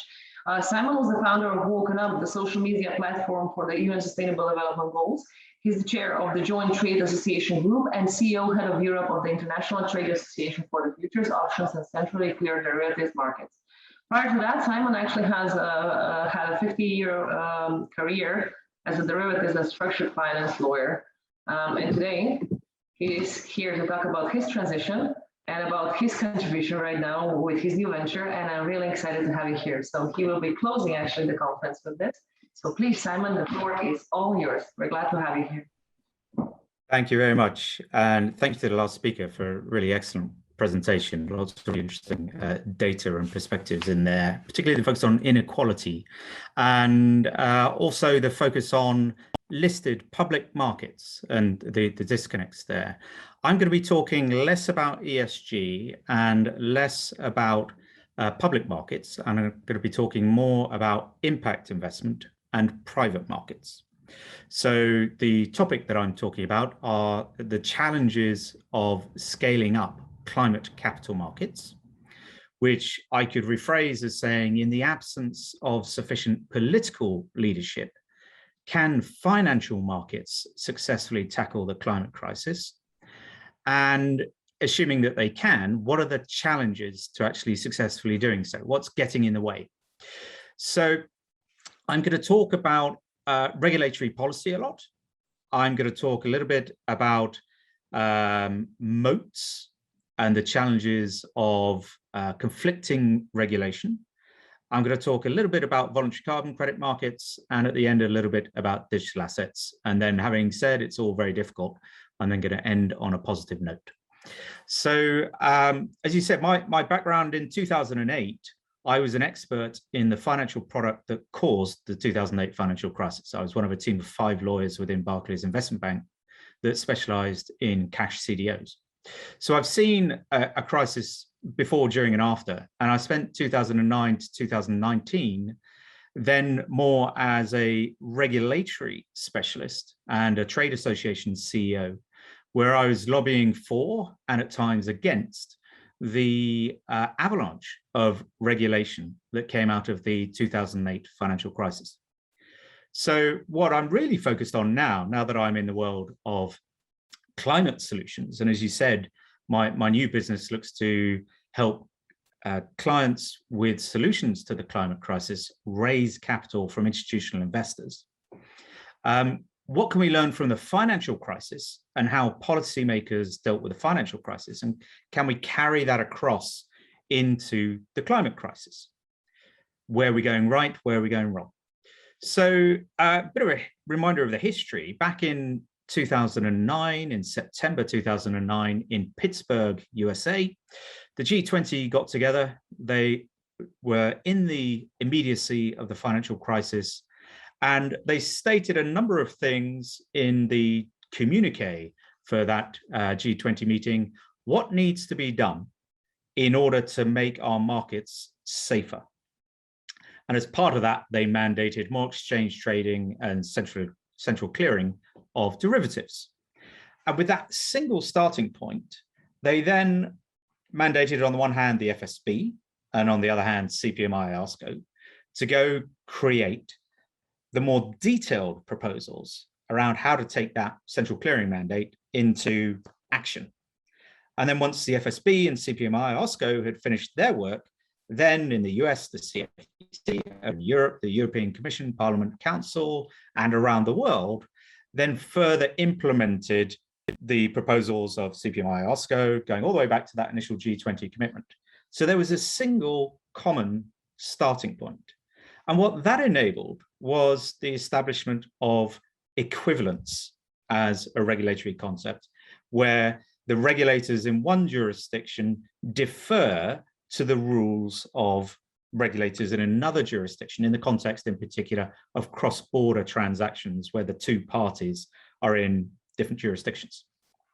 That's really, really important because what it facilitates is the cross-border movement of capital. And you can only have equivalence and deference in circumstances where, as the word equivalence implies, your rules over there in your jurisdiction are equivalent to my rules over here in my jurisdiction. And on that basis, I'm happy to defer to your regulatory environment, notwithstanding some of the activities happening in my regulatory environment. So if we think about climate capital markets, the ultimate goal that we're trying to achieve is we're saying there's capital over here and there are solutions over here, and we need to be able to connect the two with the minimum amount of friction while still promoting safe, secure, stable financial markets and promoting the behaviors that we want to see. So I'm deeply concerned by the regulatory policy approach to the climate crisis. And I worry that in extremis, what it's going to do is to lead to the balkanization or the fragmentation of capital markets by geography, by jurisdiction, because there will be a lot of grit in the gears when it comes to looking to facilitate cross-border transactions. Why? Because there's no single starting point for regulation insofar as it relates to sustainable finance, ESG, and climate capital more generally. When Paris Agreement was reached in 2015, that was a governmental level agreement, and the markets were effectively told to just get on with it and work out how to keep temperatures below 1.5. And as we saw from previous speakers, that's not going very well so far. So there's been a policy vacuum because the G20 have not yet, and who knows if they do in a couple of months' time in Glasgow, but have not yet come out and said, this is what we agree through consensus and negotiation should be the way that G20 proceed and markets proceed in addressing the climate crisis. In that vacuum, the European Union have stepped in with SFDR, Fit for 55, EU taxonomy, and a variety of other regulatory proposals. And now that we're in a post-Brexit world, the UK is looking across the English Channel and going, we care about this stuff too, we better have our version of this. And then across the Atlantic, the CFTC and the SEC are still trying to work out who's got jurisdiction over what. And in the meantime, they're not anywhere near as proactive as Europe in particular on regulation in the areas of ESG and climate. So what this vacuum is doing is it means that the horse has already bolted. Europe is putting in place its frameworks already and implementing it. The UK is not too far behind. The US is years behind. And even if in November, the G20 come out and say, right, now we know how to tackle the climate crisis, we're going to do this, this, this, and this. The first thing the European Commission would say is, well, we're already doing all that. So why should we now tear up what we've been doing for the last few years, now that the USA suddenly woken up because it's had heat domes and floodings and tornadoes? So there's a real challenge ahead in ensuring that as Europe races ahead with UK a little bit behind and US years behind, that we end up with a complex jigsaw puzzle of regulations, some of which doubtless will conflict, that will get in the way of moving capital from where it is to where it needs to be to tackle the climate crisis. One of the other impacts of that regulatory policy issue is that it's creating a second avalanche of regulation. We had a first avalanche after the financial crisis. Now we're having the climate crisis avalanche of regulation. And that's manageable if you're a JP Morgan, if you're a Morgan Stanley, if you're a BNP Paribas. It is more challenging if you don't have their financial and human resources. Speaking to a journalist yesterday, the way that he expressed that as manifesting itself is it actually creates a moat for the benefit of today's incumbents within financial services, particularly the investment banks, because only they have the financial and human and legal and compliance and risk resources to actually be able to successfully navigate the international regulatory sphere is the theory. And what he means by these moats is that the ever-increasing complexity of each jurisdiction taking its own approach means that it creates a barrier to entry for new entrants. And that barrier to entry is the sheer volume and complexity of regulation and the amount of financial firepower you need to be able to successfully navigate those complexities. So regulatory policy is certainly going to be a challenge. And in the rush to regulate, I worry that we are at risk of creating sclerosis in the cross-border flows of capital and a balkanization of financial markets that makes it harder, not impossible, but harder to move capital across borders. I'm less concerned about reporting. When I first came into ESG a few years ago, a lot of ESG experts were bemoaning the fact that there were 5 main voluntary reporting frameworks, but there was no one standard. That can be solved with technology today, and there are plenty of service providers that will take your golden source data and slice it and dice it according to whatever regulatory framework you have to report in accordance with. But, and critically, we're spending a lot of time focusing on second and third order things, including disclosure and reporting. And that's actually taking our eye away from the primary thing, which is that reporting and transparency are not going to solve the climate crisis. Action is. And the reporting and the disclosure comes from taking the action. So we need to really incentivize more investment in private markets, more investment in primary markets as opposed to secondary market trading, because it's only primary markets that's putting new capital into companies with the solutions. And we need to skill up massively. So whilst yes, we need a lot of data, actually we need an awful lot of education. So we look at the financial services industry and what it's good at and what it's less good at. One of the things that needs to happen if you're going to successfully bridge the gap to achieve true climate impact is you need to bridge that gap between financial markets and having expertise in the 5 underlying themes that we have within climate solutions, or just in wider climate focused specialisms. Banks are full of bankers and lawyers and risk people. They're not full of scientists or industry experts typically in those underlying industries at the scale that is needed. Project finance is also still fairly a niche thing. within financial services, but an awful lot of the solutions to the climate crisis involve infrastructure and infrastructure projects. And so we need more people within financial services to become expert in project finance. We need more people to skill up their expertise in sustainable finance and the regulatory environment.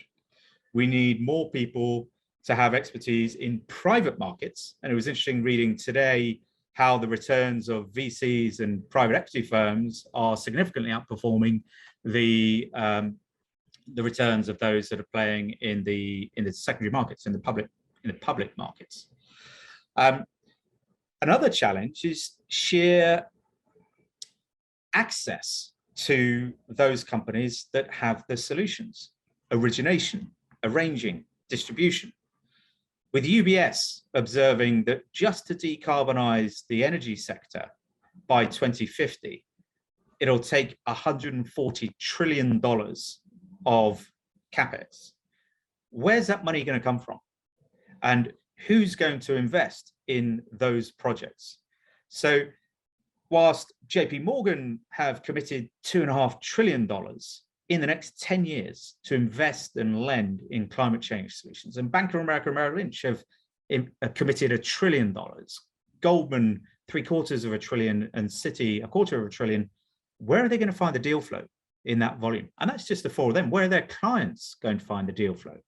And so there needs to be a lot more collaboration between originators and those who can find these quality investment opportunities and the incumbents who have the distribution networks to actually access the global financial markets, because smaller firms like mine that aren't regulated in 50 countries around the world don't have the regulatory framework to do the distribution. So for a smaller firm like mine, we're very focused on building relationships with the world's leading investment banks to be the distributors for the deals that we're originating and arranging. So collaboration is going to be a key part of addressing the climate crisis if we're going to scale up at the speed that we need to. And collaboration is not historically a great strong suit for the financial services industry. Typically, your gain of a client is my loss.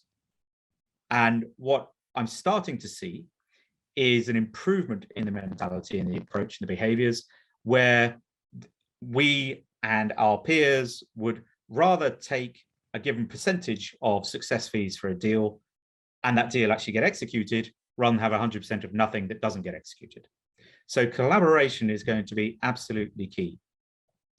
So what do we need to sort out in the financial services industry? We need to improve our expertise in the underlying industries: hydrogen, battery storage, solar and wind, vertical farming, net zero real estate, desalination, circular economy. We need to become experts in the stuff we're trying to finance. Why? Because there's a communication gap that needs bridging as well. Within my firm, we've got experts in financial services, but we've got global leaders in clean energy. That means that in talking to clients, we can help the financial services world understand battery storage in the UK, and we can help battery storage companies in the UK understand financial markets. And more companies need to be that expert in being able to communicate both ways between financial markets and the underlying markets with the solutions. We need to expand our expertise in project finance, expand our expertise in sustainable finance, of course, expand the amount of data that's available. And it was interesting, Laurent's remarks around, should that data be freely available, or should it be more valuable than vanilla market data? I think for me, the answer to that is simply that if the ultimate goal is to tackle the climate crisis, if we make ESG data expensive, then we're not going to be facilitating the end goal of tackling the climate crisis. And what about the challenges, not so much of the financial services firms, what about the challenges of the companies with the solutions in energy or farming or whatever it might be? Well, for them, coming into financial markets, whether that be because they're raising 10 million or they're raising $1 billion, can be a very intimidating experience because they don't understand financial markets in the way that us that have been in financial markets for decades do. So there's a lot of hand-holding and education that needs to be done. those companies that look to raise capital often are doing it for the first time, and they don't necessarily know how they should be going about it. What information do they need to present? How do they need to present it? To whom do they need to present it? And when they get quoted fees, they have limited understanding of what an industry standard fee would be for the service that they're looking for, whether that be capital raising or receiving advice. And then critically, when it comes to the challenges in scaling up climate capital markets, there's a market design issue that has to be bridged. And this is true for finance more broadly, but it's equally applicable to climate, which is the valley of death. You start off, you raise for your friends and family, then you have seed, Series A, you're raising 10 million, you're raising 20 million, you're raising 30 million, and your friends, the VCs, the Ps that have got you there today, that's great. Now you're looking for 100 million. Suddenly, everyone who got you to where you are today in lending you money and putting equity into your business, they can't help you anymore because they don't have 100 million or 500 million or $1 billion to deploy. So you have to jump into the big boys market, the big girls market of institutional investors at scale, with global investment banks, the BlackRocks of this world, the pension funds of this world. And typically, even when I started my business, I was told, Simon, you have to decide, are you focused at the PE and VC end, or are you focused at the investment bank and the major pension fund level? And in our wisdom, or in our ignorance, we've decided actually not to choose one or the other, but actually to solve the problem of bridging the valley of death. So that given we're focused on ultimately being with our clients for the long term, as they scale from needing 10 million to needing $1 billion, that gap has to be bridged. And there need to be more institutions that are doing the same, that are with clients for the long term, that make that transition of getting capital into climate solutions more accessible, more readily, through the entire growth story, right up to IPO and of course beyond. So I've talked about regulatory policy, I've talked about the challenges in financial markets, I've talked about the challenges for companies that are raising capital. There's one last thing I'll mention for them, which is carbon credits. A lot of our clients, your clients, are doing things that could generate carbon credits. And what they don't know typically is, how can I create, validate, verify, and sell a carbon credit if I wanted to, given my business is capturing carbon or saving carbon? And at the moment, of course, we've got the Mark Carney task force on scaling up voluntary carbon markets, got Dame Clara First working group over here. The London Stock Exchange group is bridging into Asia, in Singapore, as it thinks about fintech for climate more broadly. So there's lots of people trying to do lots of things, but the markets are opaque. So I'm talking to a lot of people in the voluntary carbon markets that are spot or OTC forward, but they're private markets. Futures markets are just starting to get off the ground. Most of my old members at FIA, they know there's a massive opportunity out there. They're actively looking at it, but we haven't got deep pools of liquidity either in OTC markets or in listed markets yet. And in part, the challenge is there are a lot of charlatans out there. I'm coming across a lot of companies in the voluntary carbon markets, in private markets. And the first challenge is establishing, can these people be trusted? And the work of the Carney Task Force, the work of the Dame Clara First Task Force will help build trust by help promoting standards and providing indicators of what trustworthy looks like. So the more that we can do to facilitate the creation, validation, verification, and sale of carbon credits, the better. Why? Because for an increasing number of clients, carbon credits are a new funding source. If they can forward sell carbon credits, they can get cash today to do the thing that will save carbon tomorrow, without having to go out and get equity or get debt.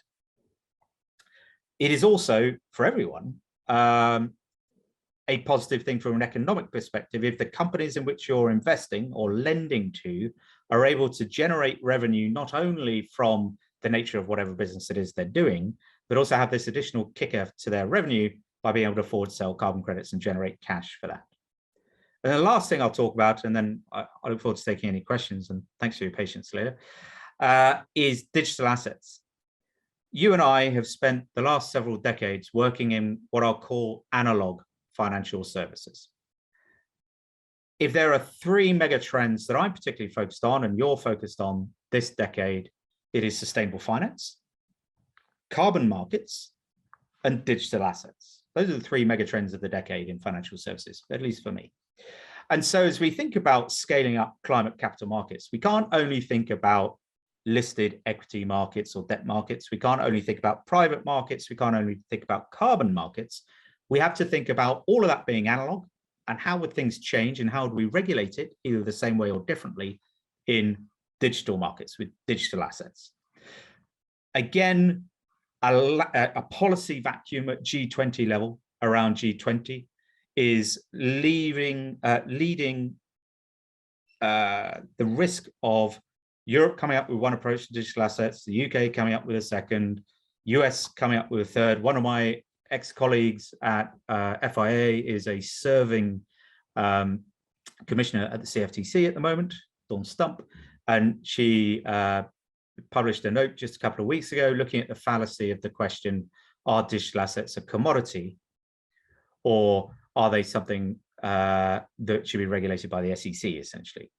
And I agree that that's a fallacious question, but the challenge is we've got policymakers who are looking at the question, who should regulate digital assets based on their existing permissions, and look at it through a sort of historic approach, rather than the question being asked, who do we think should regulate a tokenized green bond as opposed to a traditional analog green bond? Should the fact that it's tokenized mean that it's a derivative and it doesn't need a prospectus anymore? Or should we be saying, hey, the mere fact that you've chosen to do this as a derivative, sorry, as a tokenized instrument, not an analog bond with bits of paper, you should still be subject to the same rules as the analog world. So yes, you still need a prospectus, et cetera, et cetera. So if we're going to solve climate markets and help them scale up, we need to do that in tandem with understanding how to scale up digital asset markets, because increasingly all of financial markets, digital assets are going to be an important part, not the whole part, but an important part of the puzzle and pools of liquidity as we grow. I could talk about DeFi for a little while, but in the interest of time, I won't. I'll just finish on a positive note that, notwithstanding all of the challenges that I've mentioned, I am very positive. Yeah, understandably, the climate crisis is overwhelming for most people in its sheer scale, its sheer complexity, and of course, negative impact. And people need more than hope. They need action that delivers a more sustainable future for everyone in a way that also promotes equity, noting Laurent's comments earlier about how the inequality gap has widened as COVID has come. So now's the opportunity of a lifetime. Climate crisis is, of course, the biggest threat to humanity, but it's also its greatest ever opportunity. And seeing what I'm seeing in terms of climate solutions that are out there seeking funding, I'm increasingly confident in humanity's ability to rise to the challenge. But it's going to take leadership, both political leadership and industry leadership. And everyone at this conference is a leader. And as a leader in financial markets, we have the tools available to us to influence what's happening and to drive positive change. We all have a common goal, which is accelerating the transition to a more sustainable tomorrow. So can we use financial services successfully to address the climate crisis? Yes, we can, but only together. Thank you. Thank you very much, Simon. Thank you for concluding this conference with the notion of what can we do at a smaller scale, what can we do in the private market, what can we do using the tools that we have, and connecting, bridging, like you said, bridging the gap that we have between solutions and the money that's waiting to be used. Because right now we are at the moment where the money is waiting to be used. The connecting factor is missing. So I'm very glad that you kind of created one of those platforms that are going to enable those two different sides to be connected and actually put in action everything that we're trying to achieve here. With that being said, I'm opening the floor for questions and comments from our participants, from the conference attendees. If you have something to ask to Simon, raise your hand or put the question in the chat. You're very welcome to do so right now. Otherwise, if you don't feel comfortable or you don't have a question yet, I'm absolutely sure you can reach out to Simon and he'll be glad to respond and engage in conversation with you also later on. I know that at the end of the day, we're all pretty tired. I will have one slight question and then I will let you go, everyone. For you, Simon. So now that you're at the beginning of this journey, which is pretty demanding journey, it's really rewarding, I agree, but it's very demanding what you're trying to do. What is the challenge that kind of preoccupies you the most? Like, where do you see that you're the least close to a solution in the task that you're trying to create with your company? So what is that kind of dark spot that somehow still worries you, despite the fact that in your organization you have already figured out how do you want to help? What is the missing link inside the organization that you're still unsure how to do? Thank you. So yeah, in part, like many of you, I'm doing this because I have 3 children. My youngest child, his date of birth was quite literally changed by climate change because he was due to arrive by C-section on what turned out to be the hottest day in history in the UK. So my wife got sent home and he was born the following day. So climate change literally changed my son's date of birth. And as I now create a business with others to address that challenge of connecting institutional investors with the solutions, the biggest challenge we have, candidly, Leila, is staying out of jail. And what do I mean by that? I'm a regulatory expert. I've 2 decades of experience in financial markets, including running one of the world's leading trade associations. And even with that expertise, the nature of today's world is digital and it is international. So no sooner last month than we announced that we'd launched, after several months of work behind the scenes, we received a lot of inquiries from the USA, from Europe, from the UK, from South Africa, from Australia. And the first question in my mind, as someone who at least knows to ask the right questions, is, can we even talk to this person without falling foul of regulation in their country and here in the UK where I'm located? And certainly in the UK, if I get the answer to that question wrong,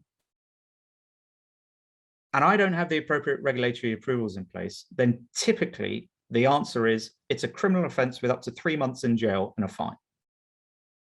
So that's perhaps a pejorative way of answering a question that regulatory compliance is our biggest challenge. Especially if you add to that topic, that's the first thought that came to my mind, that you're going to be doing cross-border things.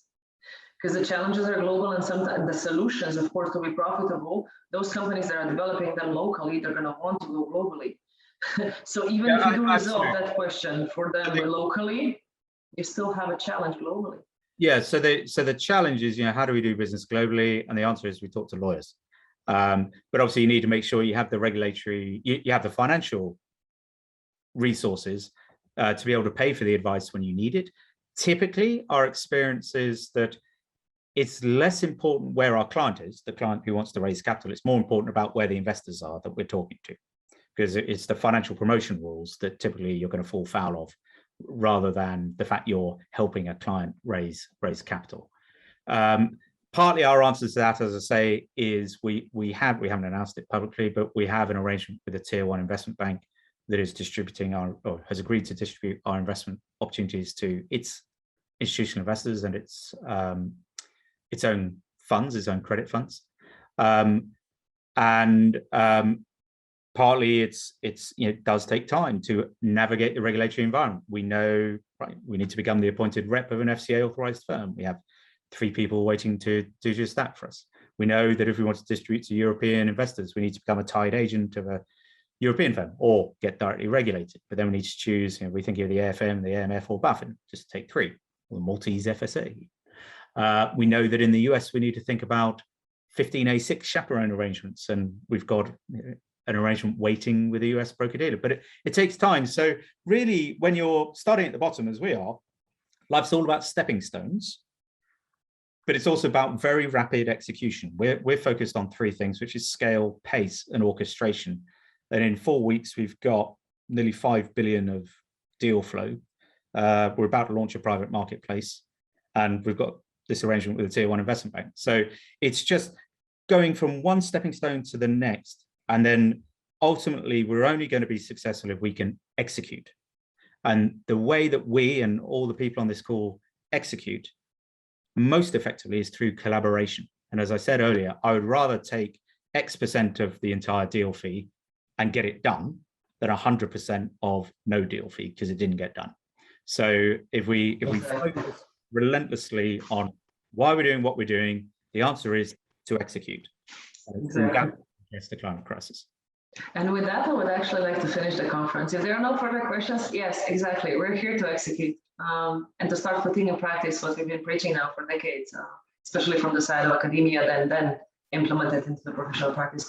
Thank you very much, Simon. This was extremely enjoyable. Everyone, thank you for being with us, especially to all the speakers. The sessions were excellent. So I wish you all a wonderful afternoon and a great weekend, and hope to see you all next year. Goodbye.